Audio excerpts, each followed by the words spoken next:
Let's talk about decentering men. Decentering men has been a hot topic on social media for quite a while, and a lot of people think that it means a lot of different things. And honestly, I'm not really here to debate what it means to the social zeitgeist. I want to present this topic as the healthier way of doing it if you are someone who desires to be in a healthy relationship, whether you've experienced bad relationships in the past or not.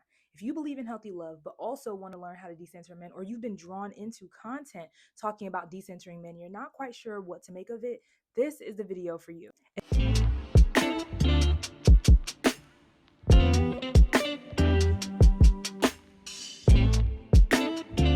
If I'm an unfamiliar face to you, hi, I'm Vernique Esther. I am a relational trauma therapist, licensed clinical social worker, and healthy love advocate and expert. I also work in employee wellness, and I do a lot of speaking and facilitating, and I write and make a lot of content. So if you've never seen me here before, you've likely seen me on your For You page or your social media timeline somewhere. And a lot of the times I'm speaking up from a more Christian lens, but things that can be applicable no matter what your spiritual orientation is. So today I really want to get to the meat and bones of decentering men and how we can use this in a way that is healthy and that actually leads us towards better quality love and sustainable love than what social media tends to portray it. So what exactly is decentering men when we talk about this? Well, before I jump into that, I want to say that I recently made a video on social media responding to a young lady who said, all of these different theories, like the taxi cab theory and the this theory and that theory, it really bothers me. And I don't know how I'm supposed to perceive it, right? What am I supposed to do with that information as somebody who has given up on love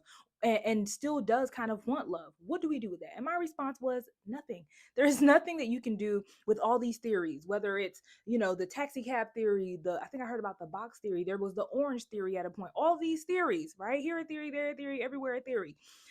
But the reality is, these theories are often presented as facts when in fact they come from the space of frustration and negative experiences that a lot of women have had, which doesn't make them wrong. It doesn't mean that they are always unfactual, right? It doesn't mean that they don't hold any weight or have any teeth. But the problem is, when you create these theories and you allow yourself to believe these narratives, they embed themselves into your psyche and into your belief systems. And next thing you know, you are ingesting or spewing out or perceiving from the lens of somebody else's experience and not your own. And so you and the general you tend to alter their lives based off of these theories, when one, these theories um are not like, they don't fit every single category of men or man or everyone's experiences. They don't often, they tend to be a bit incomplete or biased. And so from a scientific perspective, they're not truly theories. Theories are things that to a very vast extent can be proven. The threshold for something in science to become a theory, it takes a lot of practice and testing. And even then it says that it's still a theory, right? The theory of relativity, like all these different things are still theories, meaning that if more information comes about and we were to do more research, that theory could potentially be debunked by something else. In social science, we use a lot of theories, but we have all of these theories and they tend to be competing, or they tend to work for the moment and the generation or the era that that person was in, but don't work today. So there are a lot of like Freudian theories that we don't necessarily find as widely applicable or thought of in the same way that we did back then. We know that theories have limitations. Anyways, I'm getting into my research bag, but my point is, a theory, whether scientific or social, or some girl on social media, it doesn't make it a fact. And because of that, I want you guys to stop building your life around things that aren't facts. And because I made that video, somebody in my comment section ended up calling me and other people who agree with me a pick me. And I'm laughing right now because it's always so funny anytime somebody comes across my content, one video usually, and they call me a pick me, because baby girl, you have no idea. It never gave pick me around here, right? It's just that I am an expert in my field. I am experienced. I have degrees and licenses. And so I cannot just agree with you just because your feelings are in alignment with something that you heard on social media. The truth is, I am more invested in people getting in relationships than I am women being angry at men. Like, that doesn't serve you. And are there things that men do that, should make you angry? Yes. I get angry by things all the time that I hear that men are doing, but you're not going to get to healthy love by hating men. We're going to talk more about that in a second. First of all, what is actually decentering men? From a social media perspective, it is reliant on, again, the total rejection of men, the decision to stay away from them, to not think about them, to not care about what they want, what they need, and all of that. And on the surface, especially for people who are feminists or who, kind of identify, like, are just frustrated, like, that feels empowering to some extent. But I find that being so repulsed by the idea of men that you choose to never interact with them again still feels like centering men. Anytime you see the avoidance of something, that means that that thing holds so much significance and weight in your life that you have to maneuver around it by avoiding it. That is not empowering to me. And so when it comes to decentering men, if the only tenet from a social media perspective is to completely ignore men, to hate their guts, to reject their existence, then that's not really not being a pick me, right? Because to me, being a pick me, which I hate the term, but being a pick me is somebody who devotes their life to men, whether right or wrong, and whether it is to their detriment. To me, people who are on the opposite spectrum of that tend to, like, it's still centering of men. You're altering your life because of something you've experienced. And so what I'm saying is, through a healthier lens, decentering men looks like you choosing to not make the existence of men and the desire of men the center of your life. That's all. That means that you don't wake up in the morning wondering what men are going to think when you walk out the door. It means that you don't compromise and you do not choose a man's perspective of your experience over your own. It means that we say no when we mean no, and we don't worry about how it makes us look. It means that you don't try to play small and make yourself more dainty and quieter and more agreeable when you are bold and when you are loud and when you are fierce. You only choose to be around men that love that about you and do not try and get you to be subdued, or do not try to conquer you, which that's a topic for a whole nother day. If you ever want to talk about men who desire to conquer strong women, we can talk about it, okay? Because your girl got stories for days. But that to me is decentering men. When you do not live your life for a man one way or another, when you do not center your experience around them, and what you do care about when it comes to them has more to do with what brings you joy than it does what makes a man happy. Now, when that man is your man, that's different. If you're in a relationship with somebody, you should care what they think. You should care about what what it is that they desire, what they love, what their hopes and dreams are, because you are in commitment with them. And what matters to you should matter to them, and what matters to them should matter to you as well. But that is not the same as being lost in a relationship, or choosing to, change your identity, shift your identity, or getting lost in the identity of that person, or flip-flopping your identity for being identified with the relationship. So to me, that is a much healthier lens to look at decentering men through. So what are the steps? How do we actually decenter men? What does it look like to decenter men and still date men, still be in relationship and community with men, in a way that helps you move towards love? All right. So hopefully you take notes. Number one, and I have notes down here. Number one, see men through a healthy lens. See men through a healthy lens, which is like, it feels so big, but it's really not. One of my favorite creators, her name is Tora Sense. A lot of y'all probably know her. I absolutely adore her. And one of the things that she said a while back was, you have to stop objectifying men. Right? When you see men through a lens of just what they can provide and what it is that they like, even the same thing of like, what do you bring to the table and things like that, that doesn't mean that you cannot value what men bring to the table. But the same way that men should value womanhood, and men who don't and who are asking, what do you bring to the table, don't value womanhood, it's the same thing. Like, do you value manhood? Do you value who men are? Are you just objectifying how they look and what you would look like to be next to that man, or how they match up to a certain extent? Again, I, it's not that you don't worry about these things or you don't prioritize these things as a preference, but to not be so objective towards men, to not look at men so objectively that you miss out on the actual quality of their character and whether they have any, right? So seeing men through a healthier lens, not going to therapy if that's something that you need to do in order to see them through a healthier lens. If you need to reject some of the narratives that you've been taught about men, if you need to, for example, growing up, one of the things my mom always told me was that, men always want something from you. Don't ever let a man give anything to you. That's how I was taught. And so I was brought up like, oh, I have to avoid men giving me things. But it was like, no, I need to avoid um allowing a man's perception of what he's giving to me to mean that I owe him something. And to actually be in a position where I want to receive and I feel like I deserve to receive from men. And so changing those narratives, those belief systems that keep you from actually experiencing what you want to experience in a man. You cannot say that you want a provider, but you have a hard time receiving gifts, right? Or you have a hard time receiving provision and closeness and vulnerability with a man. Right. So seeing men through a healthier lens, and not also, this is number one for me. We villainize men so much that we put them in like godlike statuses, right? So all of these theories and things like that, I feel like it really makes them seem like these all-knowing, omnipotent characters that are, searching down your demise. But it's like, a lot of them ain't doing all of that. Don't get me wrong. There are bad men. There are terrible, villainous men. There are terrible, villainous women, right? But the reality is, a lot of men are not having this mastermind plan. They have to be psychopaths. They don't have this mastermind plan on how they're going to ruin your life today. Some of them suck at relationships. Some of them just maybe don't know what to do. None of that has to be your problem. But my point is, when we elevate them to the status that of these predators that are trying to harm us at every turn, although many of them are, right, and some of their behaviors allude to that.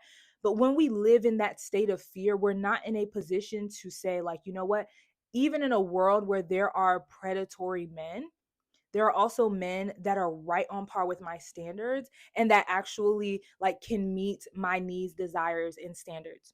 Number two, see and value yourself and your womanhood. Meaning, like, forget, all right, cool, we see them in a better light. Now, do I see me in a better light? Do I see me as the type of woman who is deserving of the type of love, care, admiration, provision, protection that I want and desire? Do I think that I can have access to those things?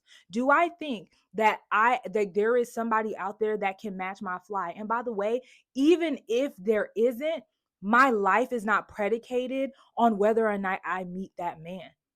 Like, deciding that you don't have to, like, the quality of your life and what you can achieve in life, and that the pinnacles of your life are not dependent on you finding a man, right? But instead, it is in your desire, but you value who you are so much that you're not willing to discount. And what I don't notice, I said discount, not settle, because there's nothing wrong, in my opinion, with settling. Settling to me is like, you've scanned, you've seen what you can see, and you're like, this is appropriate. But I know it has a negative connotation, so I'm not trying to be intentionally obtuse. But my point is that that you are not discounting your worth for the sake of having a man, for the sake of being in partnership. But you value who you are as a woman and what you bring that isn't just your labor.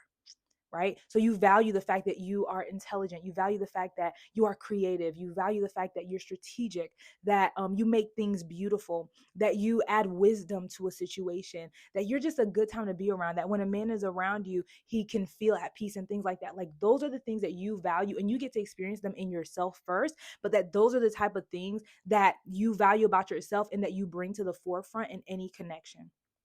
Number two, you reconnect with your body. I love this because I like to say, get out of your head and into your heart. And what that means to me is that a lot of us live on autopilot. A lot of our trauma lives on autopilot with us, and that is how trauma thrives. If you want to learn more about that, you can get my trauma languages workshop, link in bio, all that fun stuff. It's literally called Trauma Languages. But I teach you about how trauma embeds itself into your body and your behaviors and what to do about that. But reconnecting with your body is about sitting in your experiences, not in that man's experiences, not in what he's doing, right? Because the idea that, knowing all these theories and trying to get into a man's head so that way you know what games he's playing, or, does he like me? Like, oh my God, every time I hear a man say that, every time I hear a woman say that, it just blows my mind. Like, does he even like me? Or like when a woman tells another woman, like, he don't like you. Do I like him? right? So reconnect with your body, with your experiences, with the things that you want and desire, right? Reconnect with, like, what do you want? Like, what brings you joy? What actually, like, puts a smile on your face? What are some of the hopes and dreams that you have? What are your standards and your expectations? Reconnect with your experience so you know what you're looking for, and not just what, like, shucking and jiving to make sure a man likes you, right? Or not just so worried, like, does this mean he likes me? Does this not mean he like? That's so disempowering. It's so disempowering. When you live in your body and you reconnect with yourself, you're not worried about what a man is thinking. You're worried about what he is giving you. You're worried about, or you're observing the experiences that you're having with him, and you're actually able to give him a positive experience back because you're not, again, so worried about, does he like me? What did he say? What does this mean? Does this mean this? No. How do I feel? I made a post recently, like, how do you feel when you are not with that man? Not just when you're with him. Do you feel calm? Do you feel like you're wondering, is your mind wandering on all the different things that he said, and what does that mean? Or do you feel at peace because he has laid good groundwork for you to continue to get to know him?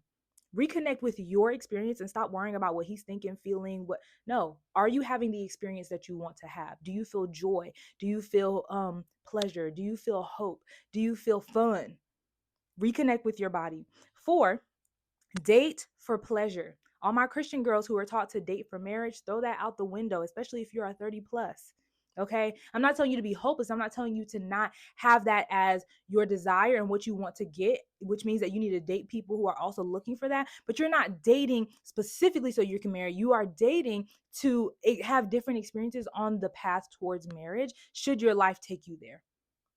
So when you stop dating for marriage and start dating for pleasure, when you stop dating for marriage and start dating for experiences to enlarge kind of your world's perspective while still maintaining your standards, and dating men who want similar things to you, but that doesn't mean that you're committed to having that thing with them.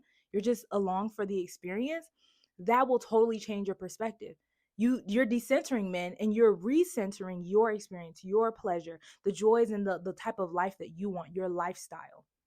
Number 5, which is last, evaluate your relationships from your perspective and not his. So when you are evaluating it, you're not asking him a bunch of questions about how he feels, what he wants. No, you're evaluating it based off of your experience with that man. Do you feel good when you guys are connected? Is he intentional? Does he make you feel loved and wanted and cared for? Does he prioritize you? Is he in alignment with the standards that you have, the type of character that you want in a man? You are looking at your quote unquote checklist, and not like, am I his type? I don't care. I'm here and I'm going to evaluate on my terms if this works for me, if this is an alignment for me. And if the answer is no, you got to go, no matter how much you like me, because a man can like you, but you may not even like him. You may not like the experiences that you have. You may not like how anxious you feel after you leave him. You may not like how he's not consistent with his word. But he'll tell you he likes you, and he'll whisper sweet nothings, and he'll buy you flowers, and that's great. But do you like him? Do you like the experience that you're having with him? All right. So listen, dating is hard.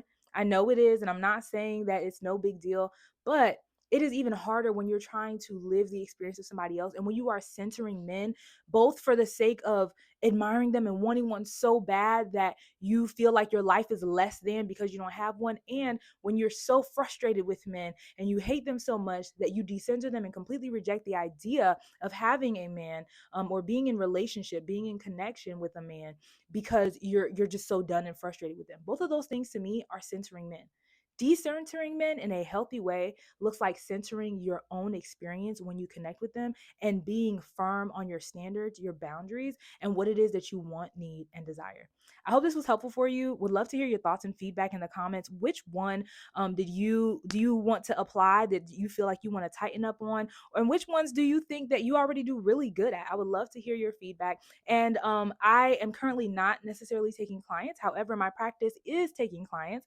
I have another clinician that works with me. So if you're looking for therapy in the Atlanta area, or in Georgia in general, my practice can serve you. Again, you can find that link in the bio. And if you just want to work with me, I may have some other opportunities coming up. So feel free to subscribe.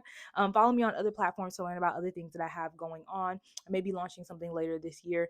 But God bless, and y'all have an amazing day. Bye.